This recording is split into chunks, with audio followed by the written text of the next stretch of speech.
Welcome to It Pays to Fear God. My name is Ewaenruwa Nomaren, and today's subject is captioned Jesus and His Priorities. A priority is something that takes precedence, something that is more important than other things in our lives. There are common priorities that people have in this world: getting married, getting a job, getting educated, raising a family, and so on and so forth. Those are common priorities that the average person can attest to. But if you look at the life of Jesus Christ, the apostles, and the prophets, you can see that what was most important to them was a little different. And today we are going to analyze the life of Jesus Christ and his statements, his actions, to try to see what was most important in his life so that we can really understand what we should be focusing on the most. This is especially critical in our time because we need to know how to focus on worshiping God so that we are not distracted and getting lured away by what Satan the devil is doing. But before I dive deeper, I just want to ask you a question that you can answer in the comments section below. Now, in case you don't know already, the reason why I ask these questions is so that we can engage spiritual discussions, especially on topics that are not usually addressed very much in mainstream Christianity. And that question is, what do you think Jesus Christ meant by the abomination of desolation in Matthew chapter 24 and verses 15 and 16? Now, you can answer this question in three levels. You can just tell us what he was referring to, as in what specific event was to come that he was talking about. The second level is if you actually refer to the kind of event that Daniel the prophet had experienced, and you kind of connect them and explain the link that they have. And of course, if you want to take it even further than that, also tell us how those two events, the one that happened close to Jesus' time and the one that happened near Daniel's time, is also connected with what's going on in our time. So explain how the abomination of desolation represents certain things in this world. So if you want to take it to that level, go ahead and answer all three if you want to. And anyway, of course, don't forget to subscribe too, because you don't want to miss out on any of the new subjects that we'll make in the future. Anyway, let's get into that subject, Jesus and his priorities. We're going to begin with looking at Jesus Christ's statements. That is, what he said that would make us to understand what was most important in his life. For example, if you look at John chapter 4, verse 34, he said, "My meat is to do the will of him that sent me and to finish his work." Meat in this case refers to what you work for, kind of like how physically in this world we work to make a living, and we use that living to feed ourselves, to nourish ourselves, and so on. So Jesus Christ was saying that his version of that was to do God's will, play his role in his purpose. Because of course, Jesus Christ plays a big role in God's plan for mankind due to generally the fact that he's the Son of God and he paying the ransom did a lot and all that. So because of that, his main priority was focusing on the mission, saving humanity, bringing them close to God. And if you look at John chapter 5 verse 30, he said the same thing in a similar light. He said, "I can of mine own self do nothing. As I hear, I judge, and my judgment is just. Because I seek not mine own will, but the will of the Father which hath sent me." He was speaking about how doing God's will, playing his role in God's purpose, was his priority. It was the most important thing which he focused on. And of course, if you look at John chapter 6, verse 38, once again, it says the same thing. "For I came down from heaven not to do mine own will, but the will of the Father which hath sent me." So we can see that from what Jesus Christ said, doing God's will was the most important thing in his life. But we need to actually look at what he did to understand this in more detail. Let's start off with the fact that the people who were most important in his life, those he cared for the most, those he valued the most, were those who believed in his gospel. He had quite some siblings, but they didn't really believe in him. For example, in John chapter 7, from verses 1 to 5, they expressed some form of envy, and that's generally what many siblings do when they have someone who's particularly gifted. They might feel envious that, oh, look at this person, just let him get out. But in reality, it's caused from the fact that they also don't have those gifts that person is benefiting from. So Jesus Christ's brothers envied him for that. And that was why in Matthew chapter 12 from verses 46 to 50, when his family wanted him for to discuss some things, he said, "Who is my brother and my mother and my sister?" And then he pointed to those listening to him and said, "You see these people? These are my mother and my brother and my sister," and so on.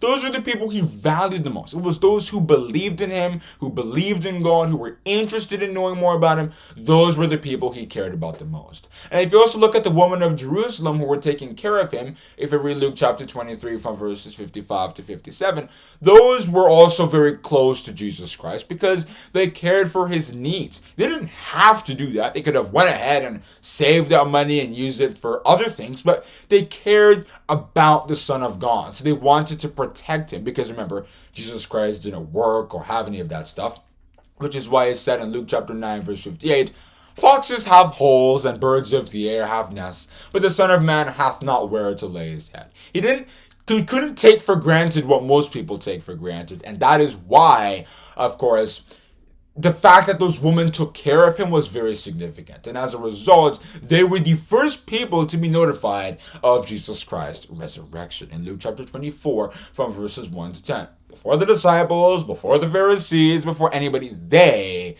got to know about it. And that was, of course, a reward because Jesus Christ's resurrection was indeed very significant. So that's generally talking about how the mission was his main priority because those who believed in it were more close to him than others. Then, look at why he did the miracles. It's the same thing. He didn't do miracles so that he could wow people and just make people go bizarre. No, he did miracles so that he could advertise God's power. And I explained this in my video, The Power of Miracles. He did miracles so that people could understand God's power. And from that supernatural act come to him, and then he could begin to teach them so that they would understand God. And then if God's grace goes upon them, they worship God, and then they are saved and all that. So Jesus Christ used miracles to try to bring people to God. It was all a part of the mission. Then another big factor in it was teaching the gospel. He took a lot of time to teach people about who God was, using all kinds of interesting ways, such as parables, even with insulting the Pharisees. Lessons still came out of that. If you look at Matthew chapter 4 verse 21, Luke chapter 13 verse 22, and chapter 21 verse 37, those are places where it was recorded that Jesus Christ was teaching people, educating people about God. People didn't really understand who God was, what his plan was for mankind. And as I explained in one of my previous videos, The Harp of God, in the specific subtitle, Mystery Revealed, that was where Jesus Christ revealed mysteries to mankind. If you read Romans chapter 16 and verses 25 and 26. And those teachings were fundamental towards people actually coming to worship God and therefore being saved, which of course was Jesus Christ's mission, which was his priority, as I'm trying to explain with everything that I'm saying. So the teachings really contributed to the fact that Jesus Christ focused on the mission. He didn't spend his time talking about science or talking about irrelevant facts about heaven and so on. He made sure people got to understand with the time he had on earth who God was and what his plan was for mankind. Then, if you look at his humility and compassion, you can also see that he was interested in people coming to God. That was why in Matthew chapter 11 in verses 25 and 26, as he was preaching, he witnessed that the people who were listening to him were not the Pharisees, the scribes, the people who were kind of worth. No, it was the babes, those who were kind of inconsequential in the grand scheme of things, that is, in society as a whole. And St. Paul spoke about this in 1 Corinthians chapter 1 from verses 26 to 29. But Jesus said in that Matthew chapter 11 in verses 25 and 26, "I thank thee, O Father, Lord of heaven and earth, because thou hast hid these things from the wise and prudent, and hast revealed them unto babes. Even so, Father, for so it seemed good in thy sight." He humbled himself so that he could accept people who were not of his worth, and still try to bring them to the faith. And that was why St. Paul said in 2 Corinthians chapter 8, verse 9, that though Jesus Christ was rich, yet he made himself poor so that those who were in poverty might, through Jesus Christ, become rich. It was all a part of the plan.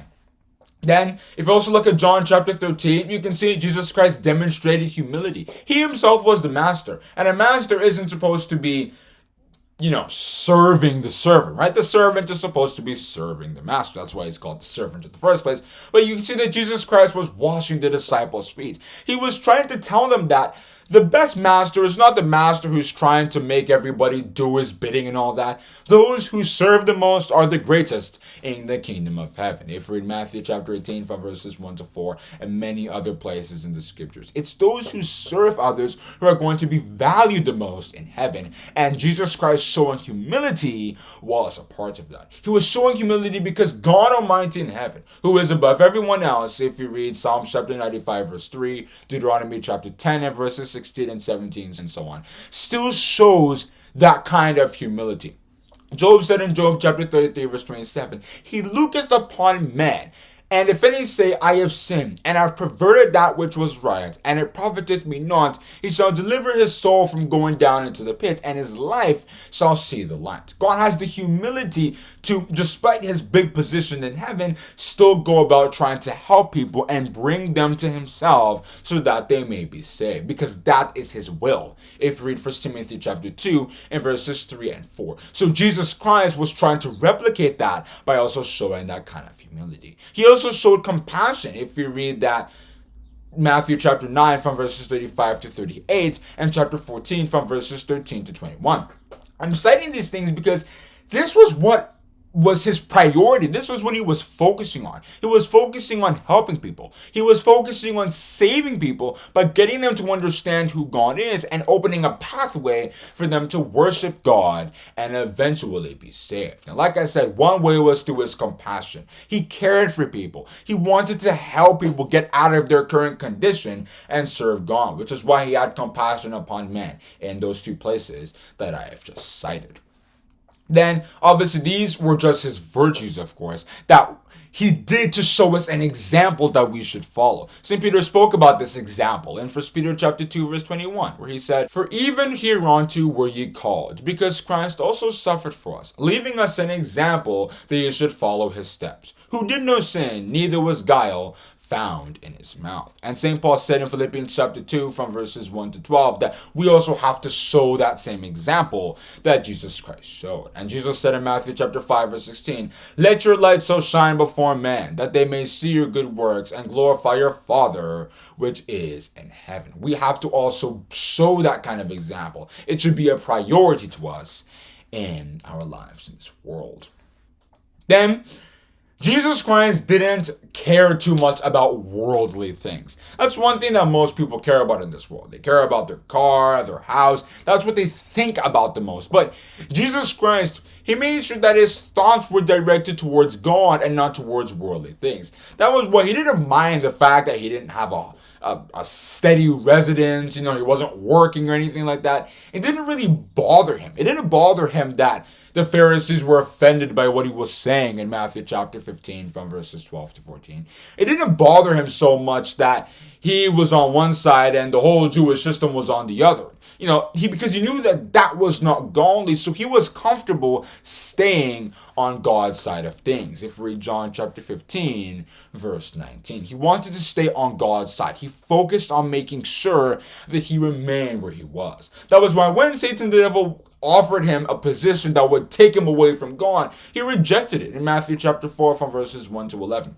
He told Satan that I am more interested and I prioritize focusing on God's mission. And nothing you're going to tell me here, none of this rubbish that you're trying to use to lure me away from God is going to succeed. Jesus Christ, remember, was going to rule a kingdom in fulfillment of John chapter 18, verse 36, that would defeat and destroy all those things that Satan the devil was talking about. So Jesus Christ didn't even want to waste his time taking some of those offers that Satan the devil was making. So Jesus Christ made it a priority to remain in what he was doing. And he endured all the sufferings that went with that. If you look at Hebrews chapter 12 and verses 2 and 3, the author of Hebrews said it quite beautifully. Looking unto Jesus, the author and finisher of our faith, who for the joy that was set before him endured the cross, despising the shame, and is set down at the right hand of the throne of God. For consider him who endured such contradiction of sinners against himself, lest ye be wearied and faint in your minds. That is the statement of people who believed in the fact that Jesus Christ prioritized keeping with the mission. He endured all the persecution, the sufferings, the ridiculing that people were doing so that he could remain focused and successfully go through the mission. At one time, he was getting a little intimidated by that idea of death in Matthew chapter 26 and verses 39 and 42. But he always concluded his prayers with the fact that your will, of course, will always be done, and I will be glad to participate in that. And of course, he went through it all, and look at him. He's in heaven now, fulfilled Psalm chapter 21 verse 3, that he's been crowned king over God's glorious government, and he's doing all kinds of wonderful and fantastic things that Satan, the devil, can do nothing but to just support. So, those, of course, were Jesus Christ's priorities. He went through the mission, he paid the ransom, and he made sure that throughout his life on earth, his focus was making sure that everything went as planned, as they had planned with God Almighty in heaven, and that humanity had a chance of being saved, because that was the reason he came down to this world. For the Son of Man has come to save that which was lost, as Jesus said in Matthew chapter 18, verse 11.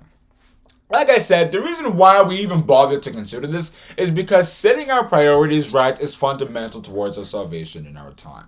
The Bible makes us to know that the day of the Lord, or the last days, is not a time where people should be thinking about, oh, when am I going to get married? When am I going to be raising children? This and that. Those things are nice, but our priorities should be keeping and maintaining our spirituality, because the last days would propose some difficulties in doing so. And that was why the Bible would describe this as an event where urgent things would be happening. Joel the prophet said in Joel chapter 2 verse 1, "Blow ye the trumpet in Zion, and sound an alarm in my holy mountain. Let all the inhabitants of the land tremble. For the day of the Lord is coming, for it is nigh at hand." And Zephaniah the prophet said in Zephaniah chapter 1 from verses 14 to 18 that it was like gloominess and darkness and all kinds of bad stuff happening. The day of the Lord is like that because in our time, God is taking on what Satan the devil has done. St. Paul said in 2 Corinthians chapter 4 verse 4 that Satan the devil is the god of this world, and God is trying to, of course, using Jesus Christ as king, to just defeat that, revamp the world so that Satan the devil is no more in it. Satan the devil took over spirituality. That was why spirituality became a lot about politics. Christianity became about leaders and money and all of those kinds of customs and traditions which didn't really represent what Jesus Christ came down to do and set up in this world. Jesus Christ came down to set up a system where we would worship God, love one another, and so on. But it ended up leading in wars and conflicts in many Christian denominations. And it just didn't end up the way God wanted. And God wants to fix that. He wants to glorify his children, glorify his religion. If we read Isaiah chapter 60 and chapter 61 and many other places in the books of the prophets. He wants to do that, and he's trying to take on what Satan the devil is doing. And the reason why I'm telling you any of this is that because God is doing that, there's going to be a lot of collateral damage. There's going to be a lot of stuff going on. So we have to be focusing on our spirituality. That was why when women were weeping for Jesus Christ and his death, Jesus Christ had something else to say instead of what they were expecting. If you read Luke chapter 23 from verses 27 to 29, it explains the event and what Jesus Christ said. "And there followed him a great company of people and of women, which bewailed and lamented him. And Jesus turning unto them said, Daughters of Jerusalem, weep not for me, but weep for yourselves and for your children. For behold, the days are coming, in the which they shall say, Blessed are the barren, and the wombs that never bare, and the paps which never gave suck." Jesus was saying that in that world there was going to be a completely different way of living. And if you look at it, everything has changed. And because of that, being able to worship God is harder now because everybody is celebrating the death of spirituality. People are like, now there's freedom because we're not bound to having to be Christian. We can be whatever we want and no one can say anything about that. In fulfillment of Revelation chapter 11 verse 10, those two prophets, people were being tormented by them and they were celebrating that spirituality spirituality, which was represented by those two prophets, were now destroyed, and then we're making merry and all of that. Worshiping God is going to become harder because it seems as unfashionable now. People are like, no, we should move on and all that. But rather, we have to keep our eye on the ball. Make sure that we are not being carried away by what's going on in the world. We focus on our spirituality and make sure that we continuously remain holy and pure and clean before God. If we read Isaiah chapter 52 verse 11, we should do what Lot did, or what Noah did in Genesis chapter 19 and chapter 6 and 7 respectively. We have to prepare for it. Even when we see other people acting as if nothing's happening, they're just marrying, they're giving birth to children, they're doing this, they're doing that, making it look like everything's normal in this world. We should remember people did that in those times and they were destroyed. If we read Luke chapter 17 from verses 20 to 30. We have to recognize that things are changing. Spirituality is not as honored as it used to be. If we want to worship God now, people will have more negative, bad things to say about it. And we shouldn't let that distract us. We focus on it, continuously love God, make sure our hearts are in that place, make sure that we use the word of God to see what's happening in the world and act properly. St. Peter said in 1 Peter chapter 4, verse 7, "For the end of all things is at hand. Be ye therefore sober and watch unto prayer." So also see Luke chapter 21 verse 36. To watch is to study the Bible, to understand the signs of the times, which is what all Christians should be doing. We should be looking into the Bible to try to see what's happening in our time. And if you watch other videos on our channel, you will also understand how that all works. And then to pray is to seek assistance from God in order to make sure that despite what Satan the devil is doing, we remain in God's fold. We continuously observe God's traditions whilst other people decide to leave that behind. We have to prioritize worshiping God and keep that to the end. The author of Hebrews said in Hebrews chapter 3 verse 14, "For we are made partakers of Christ if we hold the beginning of our confidence steadfast unto the end." And that, my friends, is where I want to stop on discussing that subject, Jesus and his priorities.